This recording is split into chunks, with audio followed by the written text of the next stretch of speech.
So I was saying we are going to do Prahlada Charitra. There's much to be learned in this, and to understand what is Narsimha itself. So I will go up straight into the topic so that we can finish it between today and tomorrow. Then day after tomorrow we can do the Charvaka and start on Tantra. So first of all, you have to we have to understand who is this Narsimha. Narsimha, I've sent you some photos. It is a deity with a face like a lion and body like a human being. Now, just to understand, Shiva is usually referred to as three-eyed. In Trayambakam Yajamahe, we say. So is Narsimha. He also is three-eyed. Near Kanchipuram, there is a kshetra temple called Tiruverikai. It's on the banks of a Vegavati river. It's also called Kamashika because they say that the Lord sits there, Paramatma sits there voluntarily in a way that pleases him, not in accordance to anyone's injunctions. That is, usually you'll see Rama, Krishna and all that. You ask the gods, ask the Devata, please come like this, or the devotee will say, I want to see you with the bow and arrow, I want to see you with the flute, like that. But this one is, he decides he wants to sit like that. He wants to manifest in a specific way. And he sits that way that he wants. In that he says, the Tapana Indu Agni Nayanaha, Vedanta Deshika says about him. That is, Tapaniya Rahasyam Saraha. That is the essence of the tapas, the Tapaniya Rahasya. The secret of the Tapaniya Rahasya is, that is your tapas. What is the essence of it? He says, Kama Shika Hari is the essence of Tapaniya Rahasyam. That is, he's talking about the three-eyed one who is the essence of your tapas. So, what are the three eyes? Surya, Chandra, and Agni. You have to understand what is Surya. Purusha Suktam says, the sun was manifested from Bhagavan's eyes. The manifested sun became his right eye. That is why we do the Surya Namaskaram every day, so that we can reflect on him throughout the day. Now, what they are saying is, this is not the regular sun we are talking about. We are talking of the light behind the sun. That is what gives the sun light. And here people say that if you don't see the sun, whatever you speak will be inauspicious, whatever you hear will be inauspicious, and you're always sad.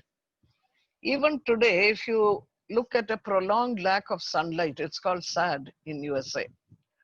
That is sunlight deprived affective disease due to lack of sunlight. So it's very well known that if you're sitting in a room all the time, and it happens in the foreign countries in winter when they don't see sunlight at all, it causes a depression because the serotonin levels come down, even physically. So for your indriyas to be functional, sunlight is necessary. If you're sleeping in the night, your indriyas are not functional very much.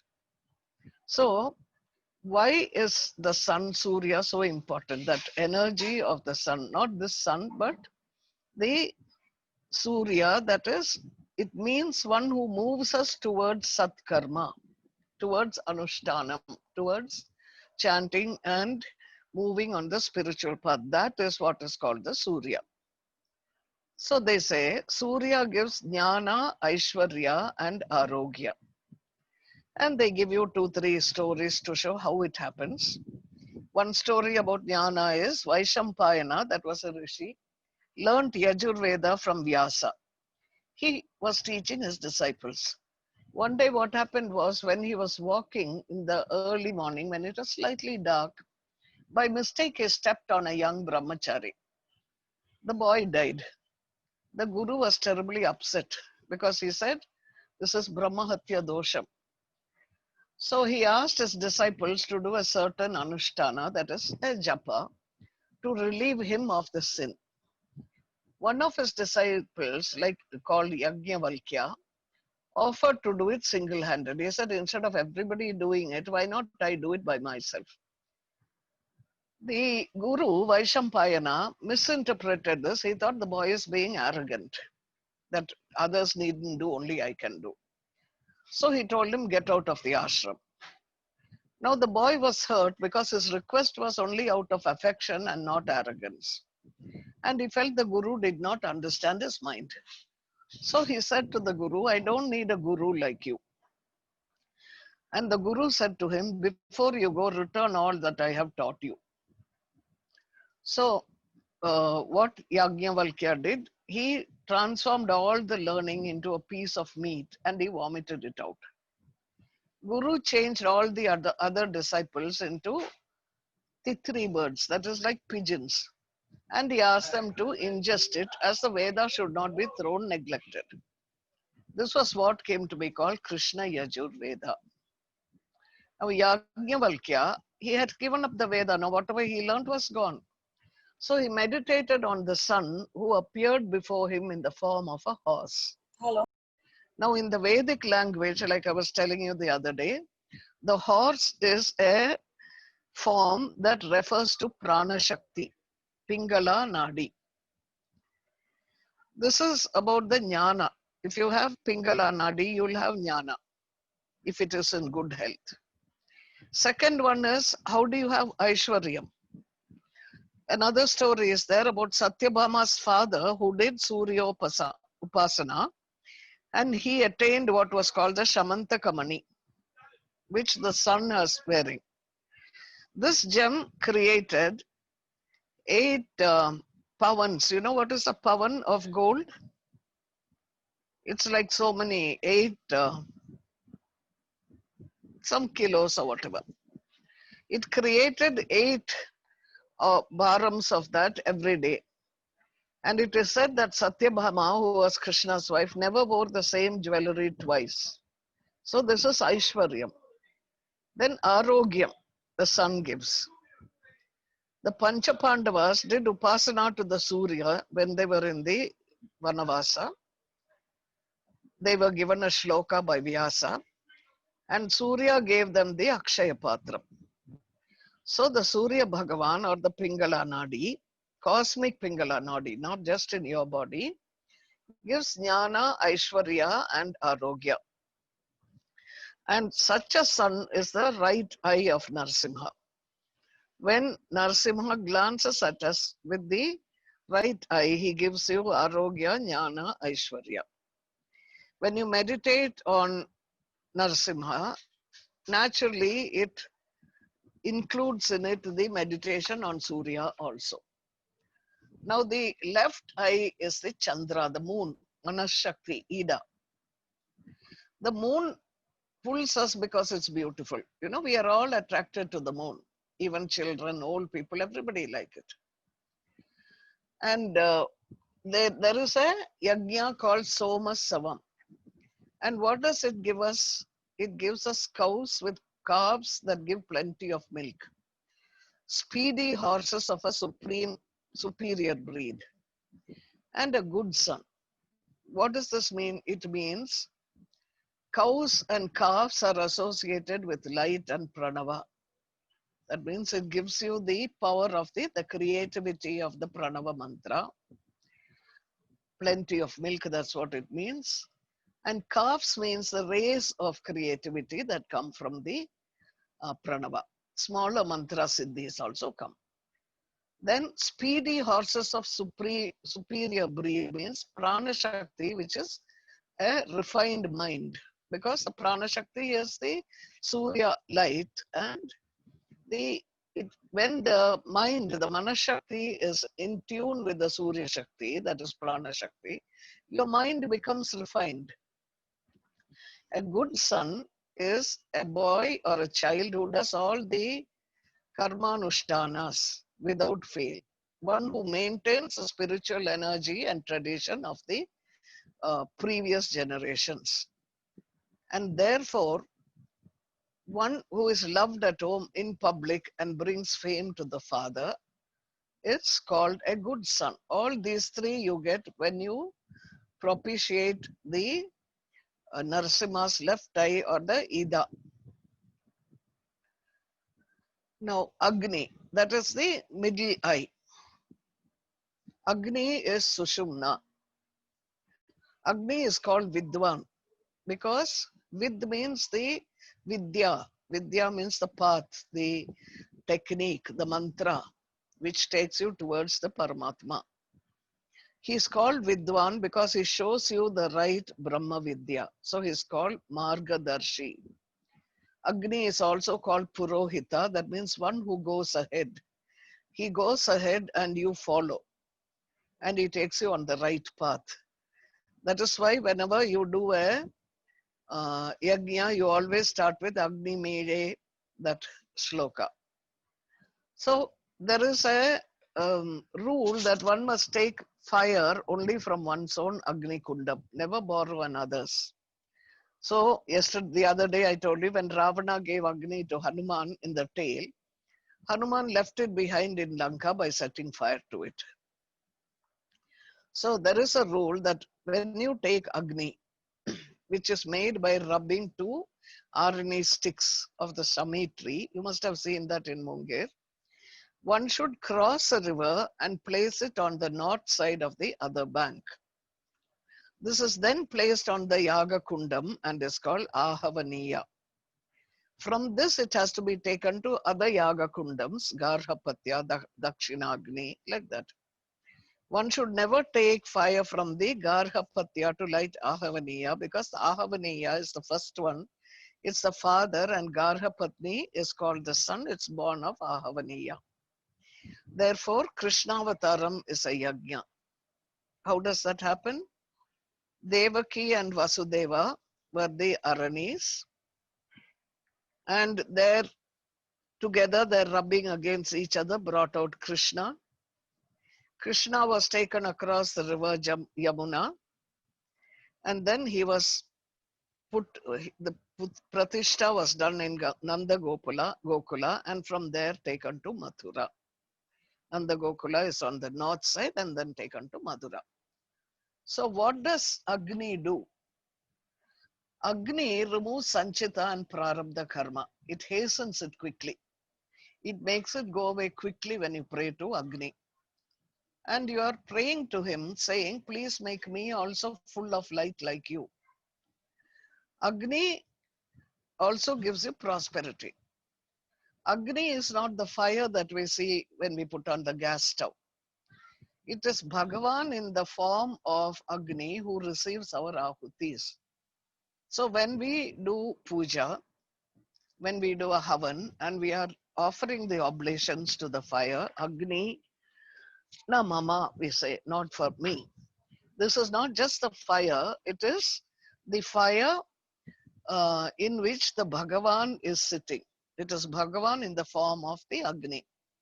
So when we say Bhur Bhuva Swaha, anytime, it means the earth, the mid-region Antariksha, and heaven. That is the material aspect of things, the Vayu, and the psychic world. You must have heard or seen in marriages, in Hindu specific marriages, you have three things. One is the grinding stone on which the girl bride will place her feet. Then you have Kalasha, Varuna Kalasham. Then you have the Yajna Kundam. So what is the importance here? The grinding stone stands for the earth. That is, in the earth also fire is hidden. You must have seen volcanoes and things coming from the earth. Then in the water also, the Varuna Kalasham, the fire is hidden. What is Varuna Kalasham? It represents the entire universes, the space in which the waters of consciousness are held.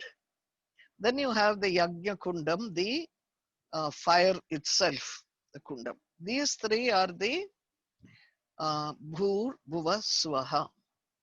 And these three are symbolized in marriages in the Hindu or the Sanatana Dharma ways, where the bridegroom who has gone to the guru's ashrama and learned the Gayatri Mantram comes and initiates the bride into the experiences of the Gayatri Mantram. That's what actually happens in a wedding. Now, Narsimha is also addressed like this: Mrityu Mrityu, Mrityu Mrityave Swaha. He is the death of death. In other words, he removes the fear of death and the fear of samsara. Once you're not afraid of death and you know you're immortal, then you're not worried about what happens in samsara, in the earthly life. You'll say, okay, this will go another day, it will not be forever. Now, Corona, why are we so worried we may die? That's why people are worried.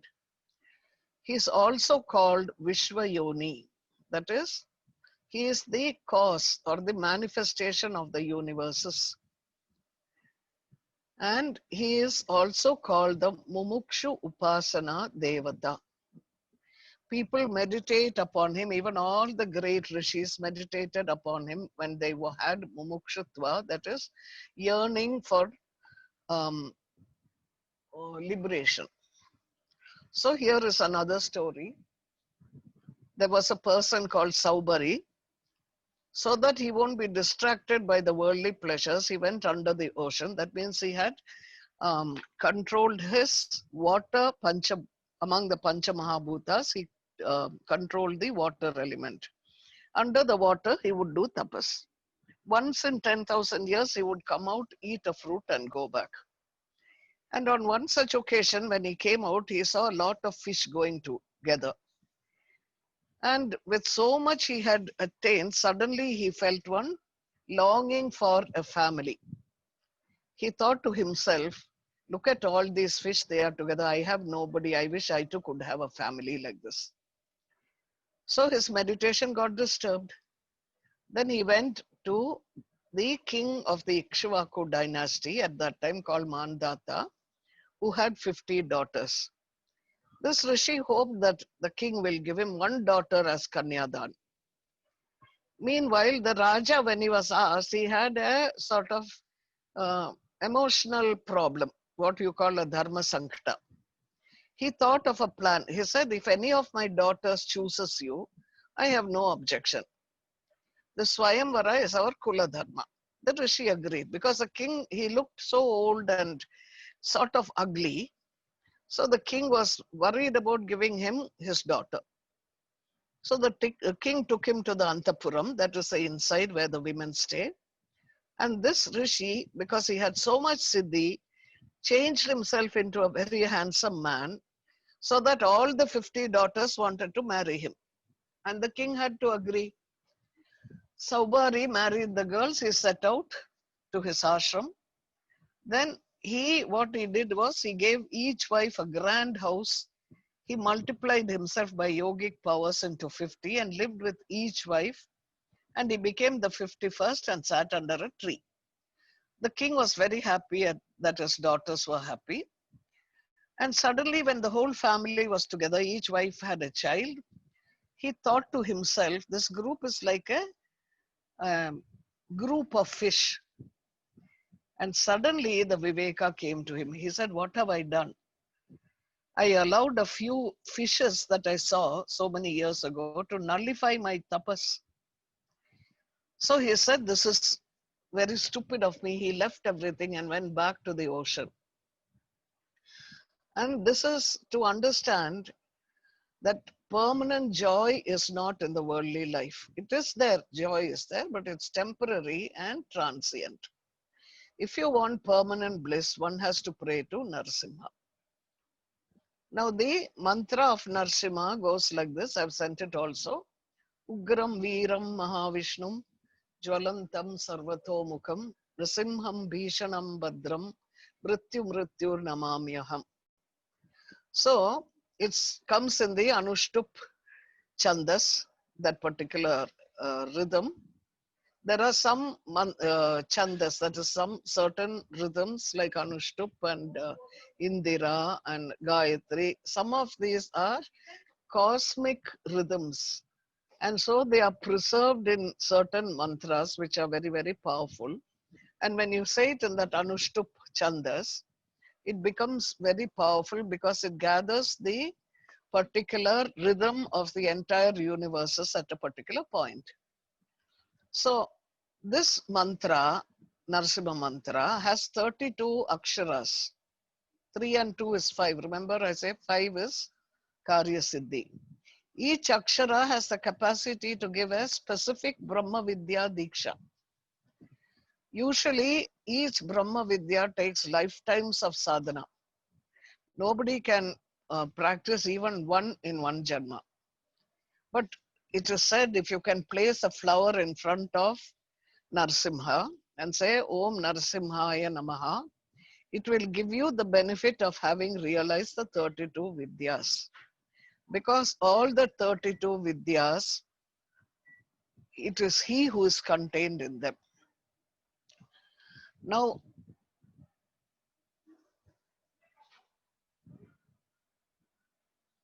one day there was a king called Janashruti.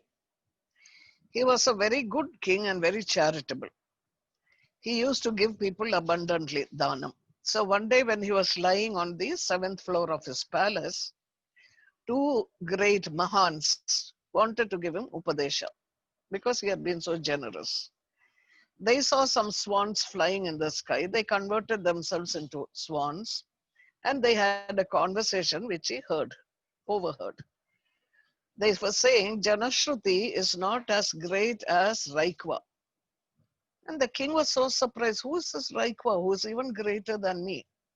So he set out to meet Raikva and he found him in a small little village, naked with ulcers on the body. He was shocked. So he presented Raikwa with elephants carrying gold and precious stones. Raikwa said to him, all this is like a small worm on my ulcer. The king got shocked. And the Raikwa said, if you had my consciousness, you also would feel like this. But from your state of consciousness, you would think all this is great. I don't think like that. It's nothing more than a worm. So the king asked him, are you really saying it's nothing more than a worm? So Raikwa said, yes, that's what it is. I too would like to reach that state, said the king. What should I do? So what did Raikwa do? He initiated the king into Narasimha Upasana. One should worship him as Saumya Narasimha or Lakshmi Narasimha, not as Ugra Narasimha. And this mantra that I just told you for Narasimha was given by Shiva himself. This shloka praising Narasimha is found in the Ahirbudnya Samhita. Now, what was the purpose of this avatar? Some people would say, those who know the story, and the story I'll tell you next time. They said he comes down to protect Prahlada. But that's not true, because if it was true, then he would have done it when Prahlada was burnt, when he was flung down the mountain, thrown into the sea. Prahlada, who protected him then? He did protect, but the avatar itself manifested for protecting Prahlada's words, because Prahlada said, my divine Ishta is everywhere. So that the devotee's word becomes a truth, Narasimha filled the whole world. Also, because the varam, what do you call varam? The benefit, the boon was given to Hiranyakashipu, that is Prahlada's father, by Brahma. So he had to protect his word also. And unlike Rama, when he was requested by the Devatas and he wanted to choose the parents, so he waited till Manu and Kashyapa and his wife came as Dasharatha and Kausalya, and Krishna also. Narasimha did not wait. This is one of the gunas of Narasimha, Kalyana gunas. You call him, he comes immediately. So um, he is called the Ati Adbhuta Rupam. That is, Adbhuta is amazing. Ati Adbhuta Rupam is beyond amazement. So, what happened if, when his father asks Prahlada that, what will you do if your Narasimha comes um, and if I kill you, what will you do? And Prahlada says, do you think he will sit quietly and watch you kill me? He asks his father. That is, when you call Narasimha, you have to have complete unflinching trust. Without that Mahavishwasam, Sharanagati will not happen. In most other situations, we can do a practice without faith or with basic faith. Those fruits are such that they manifest. But when you do Sharanagati to um, Narsimha, if you have that Mahavishwasam, the avatara, which is given such importance in all Puranas, which even all the saints and great ones praise, he comes immediately. And that is why when Vyasa was sad, and I told you last time, and he was sitting on the banks of the Saraswati, Narada tells him, write the Krishna Leela. So he is thinking, Vyasa thinks that Chitta, Chitta means the funeral pyre. It's a bed of cow dung cakes and firewood to burn the corpse. Chinta means the worry of the mind. The chitta burns the body which has no prana, which has the body has the pancha prana, pancha mahabhutas. I've left the body. There's nothing more to it. But Vyasa said, to get rid of the chinta, Srimad Bhagavatam helps. Because he says Krishna avatar is the Adbhuta avatar. That's why he wrote so much about Krishna Leela in the Srimad Bhagavatam. The same Vyasa, he calls Krishna as the Adbhuta avatar, and when he's talking about Narasimha, he calls him as Ati Adbhuta. So, when some events in that we read in the Ramavatara, Maricha calls Rama as a Narasimha. He tells Ravana, he will come, you don't realize he is Narasimha Rama. So you should not play around with him. He'll come immediately and finish you off. And Hanuman tells Sita, don't cry, Rama will come like Narasimha to save you. When Rukmani writes a letter to Krishna, she addresses him 8 times, but nowhere does she use the word Krishna.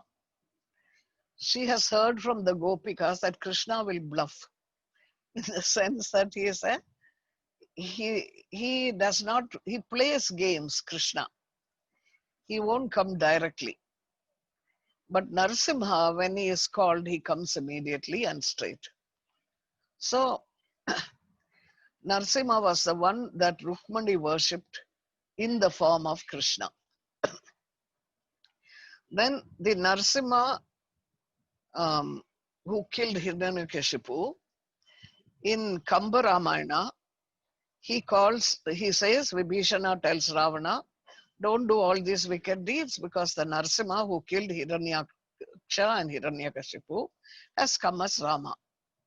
When the Ramayana, Kamba Ramayana was to be launched, all the Pandits and Mahans and all that objected because they said it is not there in the Valmiki Ramayana, such a statement. If you remove that sentence, then you can launch it, they said. Then some Vidwan said, if you prove this portion as being a divine portion, like Devika Amsha, then you can launch it. We'll accept it. So Kamban stood before the Narasimha Sannidhi and he started singing. When he reached a portion where Hanuman asks, who is it who is laughing in a particular context? The Narasimha Vigraham is supposed to have laughed from inside, lifted his arms and said, I'm the one who laughed, I take responsibility. So immediately that portion was allowed in the Kamba Ramayanam and it was launched because the people were quite satisfied about accepting it. So Kamban itself Swamiji, was called, yeah, tell me. What, can you hear me? Can you hear me? Hari Om? Yes, Swamiji, we can hear. we You can can hear hear? you. Okay.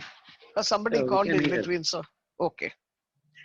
So Kamban, the name itself came for Kamba Ramana. Kambu means a pillar.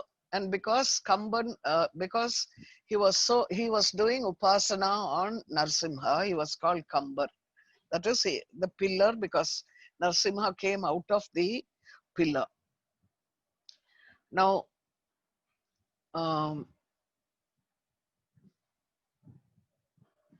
why did he have a lion-like face? Why not tiger? The idea is, the reason is, once Hiranyakashipu placed Prahlada in his lap and he asked him, who is the greatest divine person in the universe? And Prahlada said, this is the form I think is the most divine face, with the lion face. And it is said that God chooses the form that our hearts wish to see him as. Because God has no form, he can come in any form. Simha also means one who devours. That means he creates and devours the universes. And that is the form that the boy saw. So he came, the Paramatma came as Narsimha Rupa. Now, there is a place called Mattapalli Kshetra, where Narsimha Vigraha, the deity, is in a cave. And because it's in a cave, somebody has to take us inside with a torch. And this is symbolized to explain that to see Narsimha in the cave of your heart, a person has to be guided by a guru. So they say, if you cannot do anything to talk of the glories of Bhagavan, you just think of the Vishnu Sahasranama. If you cannot say the whole Nama, you just meditate on the first one, Vishwam Vishnu, Vashatkaram, the Vishwam. Look at that Shabda and reflect on it. Because now we cannot do the sort of austere penances that the rishis used to do. So they say, say Vishwam, and you say Om Vishwaya Namaha, place one flower there. Because when you reflect on Narsimha, he is the Vishwa Yoni, the womb of the universe through which the whole universe comes out. So here they say, according to the Shastra, Bhagavan, that is Paramatma, should be invoked in an upasana in the center of 3 fires. And certain mantras are said there in ashramas and things for the welfare of all the universe. It is so powerful that during that time, the Pitru Devatas and in the north, the Mangalya Dharanam, during the time they tie the thali, they say this mantra. And who does the mantra? They will get a priest whose eyebrow center there is Tejas. Because that particular Pandit or the Purohit does 100 Gayatris every day. This is done by a king or a bigger person for something that you don't get easily. Like you want good crop growth for Satputras, for rainfall, Yoga Kshemam for everybody in the universe. What is Yoga Kshemam? Krishna says Yoga Kshemam Vahamyaham. Yoga means getting that which you don't get ordinarily, something very special. And Kshemam is that treasure which you have received, it is maintained also by the Bhagavan. So here they say that the Lord, that is Paramatma, Vishnu, has Shankha, Chakram and other weapons. But Narsimha did not have any weapons because the he did not hold any weapons because that was the reason he came the way. He used his nails, and on the nails he held the chakram, and that is the form by which the name Vishwam in the Sahasranamam is to be visualized. For example, there is a place called Rishabhachalam. It's a hilly area, monkeys are there. Once there lived an Asura there called Rishabhasura. He did so much upasana to the three-eyed Narasimha Shaligrama. And Narasimha gave him darshan. And he asked him, what do you want? What boon do you want? So this Rishabhasura, what he said, I want to fight with you. So the Lord said, go ahead. So why? Because he wanted to get a knock with the Lord's knuckles. So Narasimha allowed him to also hit him. And finally, the Lord hit him so hard that his prana was leaving him. He was being liberated. And Rishabhasura said, when my prana departs, this Lord who gives moksha, that Narasimha who I see before me, I want him to be in front of me. Please give me a boon that since I attained this highest state by fighting with you, let this hill be called by my name. So the Lord said Tathastu, and this place is also called Rishabhadri. Now, the name Govinda. The name Govinda refers to all the 10 avatars of Vishnu. When you say go, the first one, it means the Veda. It refers to the Matsya Avataram because the Matsya Avataram restored the Vedas, which was in the water. Again, go means mountain.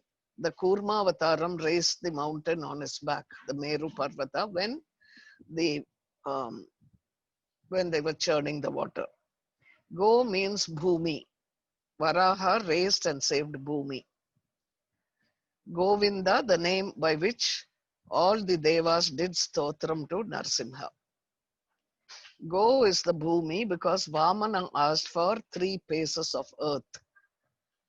Again, go is Bhumi because Parashurama went over all the earth in his mission. Go means Astras because Rama was given 500 Astra Shastras by Vishwamitra. Go again means Bhumi because Balarama brought the sea water inside, and with that with his plow he dragged the earth. Go means cow also because Krishna protected the cows. So when you say the name Govinda, it means Narasimha also specifically. Now, whatever gives us Shubham, they say, that is specifically Narasimha. So they say that when you have a lot of difficulties in life, which always comes, no? The Atma, because of its previous birth actions, karma, comes back to the body to experience the karma. That is the consequences. You might get difficulties of body, difficulties of mind, no happiness, always depressed, low self-esteem, no courage. Sometimes you're looking lost or dazed. At that time, talking to them can't help. So at this time, when the right time comes, when you see the situation, when their depression is slightly better, then when the Shanti needs to be done, what they say is, with your eyes, with your ears, with your tongue, listen to the Mangalam, Mangalam meaning the Bhadra, the good Mangalam Narasimha. To even think that he is auspicious is to give us happiness. Why? Because Mahalakshmi is called Bhadra because she is with him.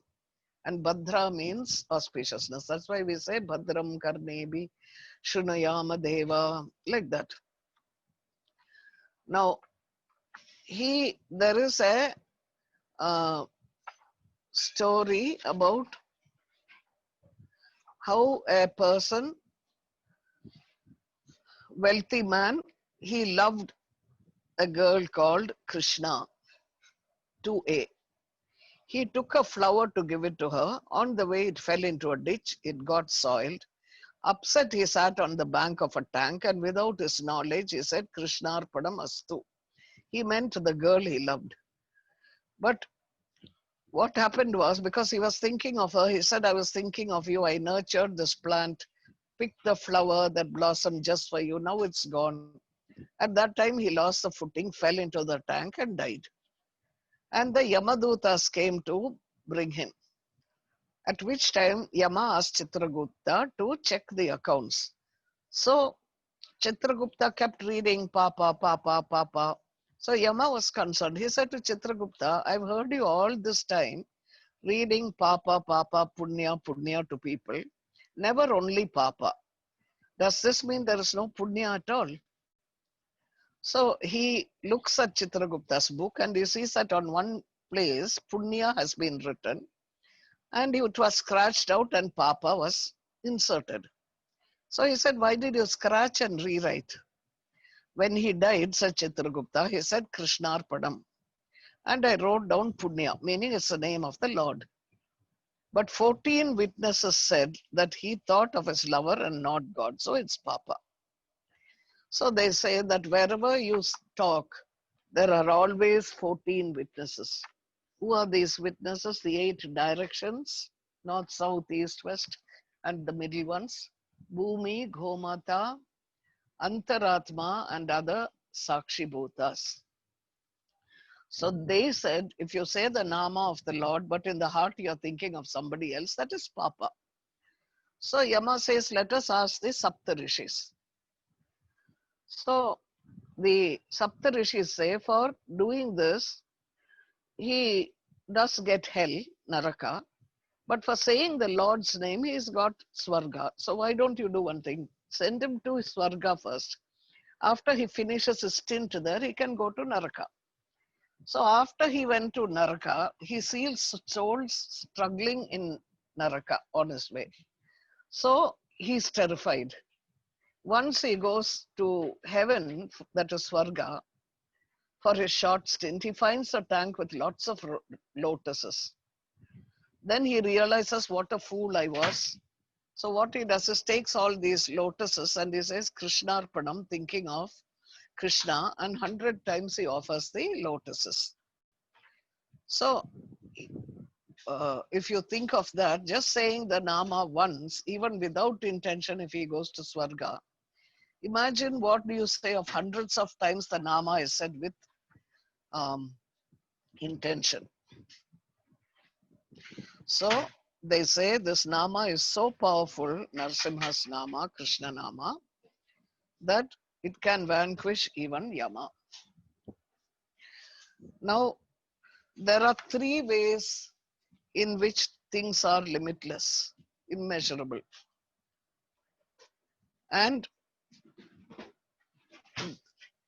it's called the Tarka Shastra. And in the Tarka Shastra, for example, you say, I want to, you are a child. Then your childhood decays and you become a youth. Or you think of it in a smaller way, there is a clay and the clay becomes a pot. The clay dies to become a pot. When the pot breaks, the broken shards go away and it's again back to clay. This is called Prag Bhavam. That is, it changes form. Then change of place. Supposing I say I must be near my gate. The gate must be near me. That may happen. But supposing I say I want my child to be near me all the time, you cannot have that happening because everything has its own specified place. My child cannot be here all the time. If a thing is not where they are supposed to be, anyonya bhavam, that is, it is a change of place. The same way, mentioning things that don't exist, atyanta bhavam, that is, If you say a flower in the sky, there is no such thing as a flower in the sky. So everything they say that exists change like this, these three ways. The only thing that does not apply to is Bhagavan, who is beyond all this. Why? He cannot be measured by space because he is not present only in one object, he is omnipresent. Cannot be measured by time because he is eternal, he pervades everything. So Bhishma glorifies in the Vishnu Sahasranama. He says, Narasimha Vapu Shriman. That is, nothing can limit him. He cannot be measured by time, place, or object. Now, who attains him? The Upanishad says, he whom he favors attains him. This is the Kathopanishad.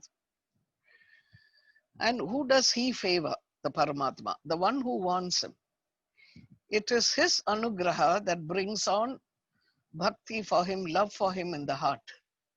Because if you take one step towards Paramatma, he takes 10 steps towards us.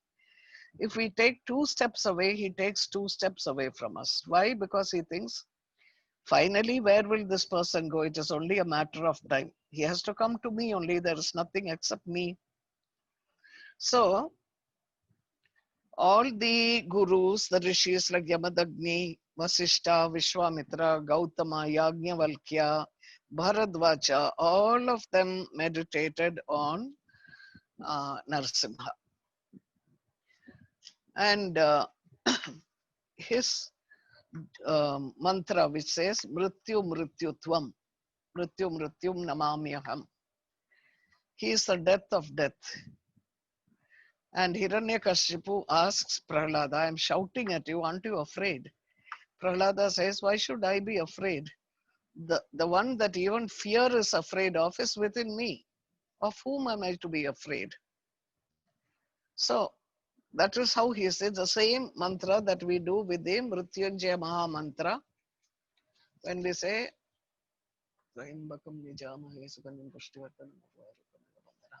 Mrityor Mukshiyamamrita, that statement. That's why Shiva and Narasimha is a very strong likeliness. In fact, Sadashiva is called Narasimha, or Narasimha is called Sadashiva. Then Jwalante, Jwalante, Jwalante, Jwalantam. In the Hastinapur Sabha, where Krishna went to take a message to stop the war, Duryodhana and his colleagues decided that they should insult him by sitting down when he comes. Insult, when people come, you know, in India, when an older person or a respected person comes, we get up. But here they said they will insult him by sitting leg upon leg. And in case one of them feels a bit restless or worried, then we'll all hold hands tight so that some people can stop other people from getting up. But what happened was when Krishna entered, without realizing, they all stood up. That is, his Mukhamandala, the face, blazed with Tejas. This is called Brahma Tejas. And when he showed his Vishwarupam, they say if 1,000 crore suns were to rise at once, he is more splendid than that. This Brahma Tejas is hidden in the Gayatri Mantra. That is why somebody who does Sandhya Vandana regularly and hundreds of times, and he blazes with Brahma Tejas. But who is the Antaryami of the Gayatri? The word Bharga, Bhargo Devasya Dhimahi, we say the word Bharga means Maha Tejas. And who is this? Bhishma says, Narasimha Vapu Shriman. So, because he is Narasimha who comes in a flash of light from within the Gayatri. Now, time, another 3 minutes.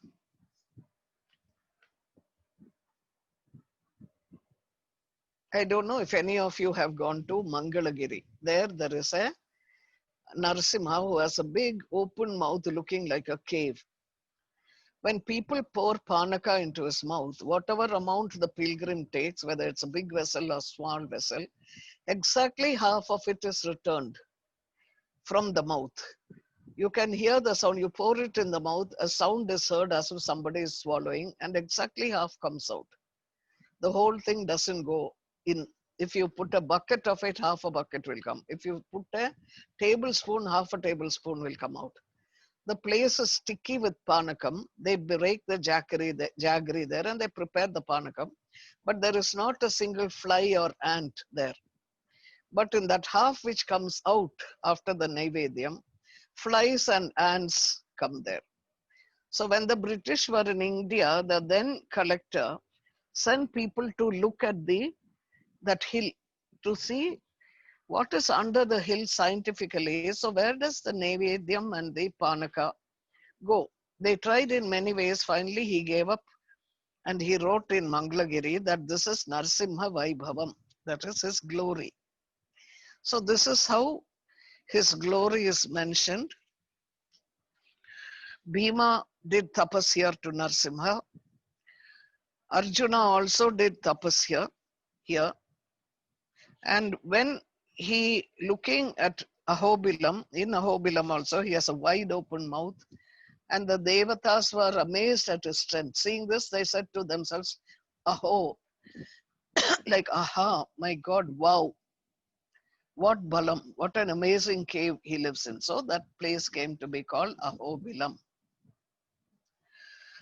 And he in whose mouth the auspicious name Narayana resides. That is somebody who keeps repeating Narayana, Narayana continuously. You'll find in many houses. They say, just as the calf runs towards its mother, the cow, the Lord comes running to that person to protect them and remains near him. That is the Narasimha Avatara of Narayana.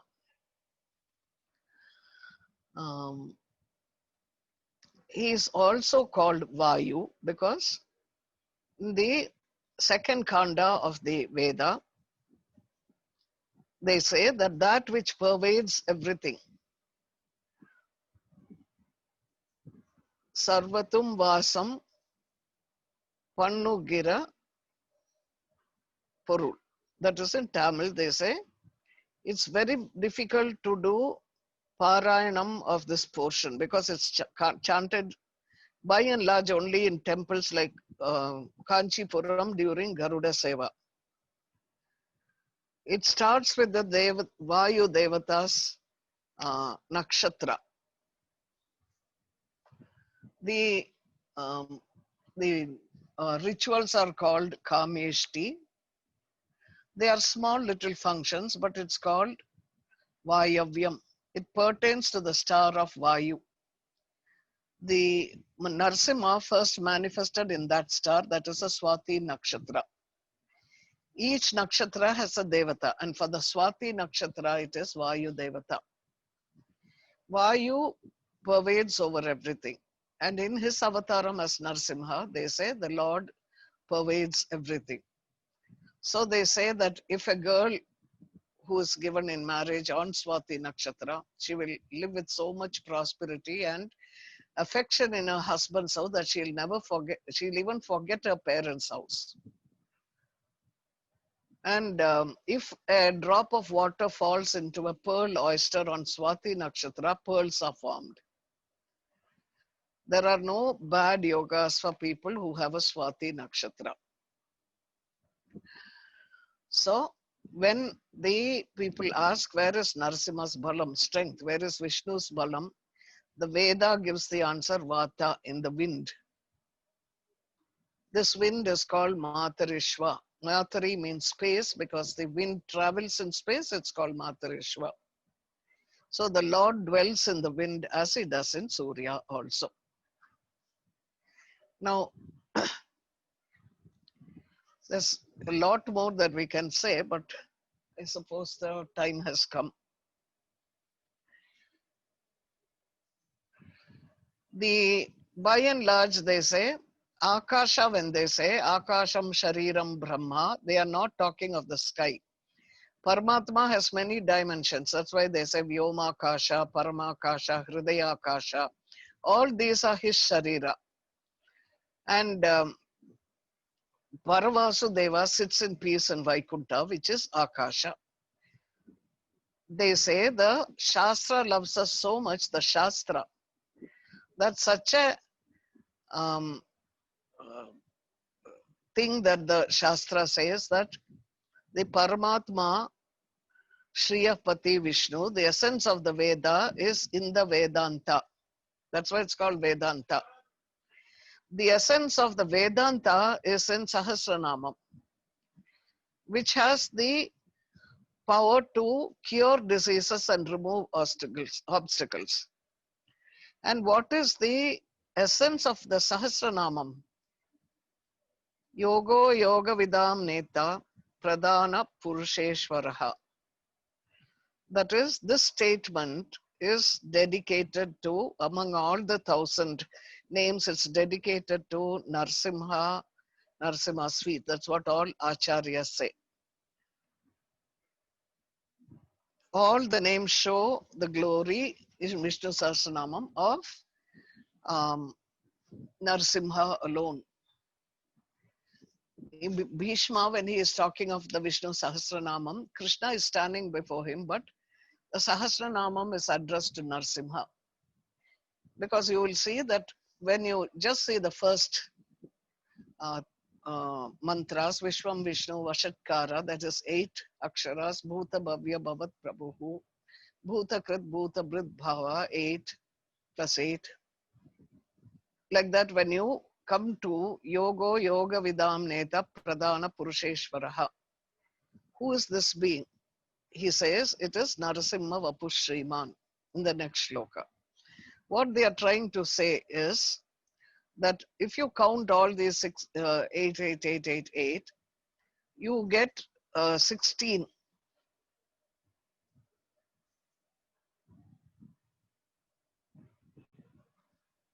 Then you get 32. And the Narsimha mantra is 32, what's it called, aksharas. And because he is accompanied by Sri Devi, that's the Swarga, Bhu Devi, that is the material world, and Neela Devi is essence. He is called Trayambaka. He is called Mrityunjaya. The Narsimha mantra says he who came from the pillar is the reason for our life. And the mantra shows that the Bija mantras are used to do pratishtapana of Narsimha Yantra. And when you establish the Narsimha Yantra with the Narsimha Bandra for Digbandhanam, then nothing can enter that area. In fact, there is a temple of the ISKCON in Mayapur. They have the Narsimha Yantra in front of near their gate, which protects the entire place there. It's an ashram sort of thing. Nothing has ever hurt that place. So some importance has been given by acharyas, but all acharyas have worshipped through the Narsimha mantram and revered it. Shiva himself shows Narsimha's glory. This we will do next time we meet. That's tomorrow.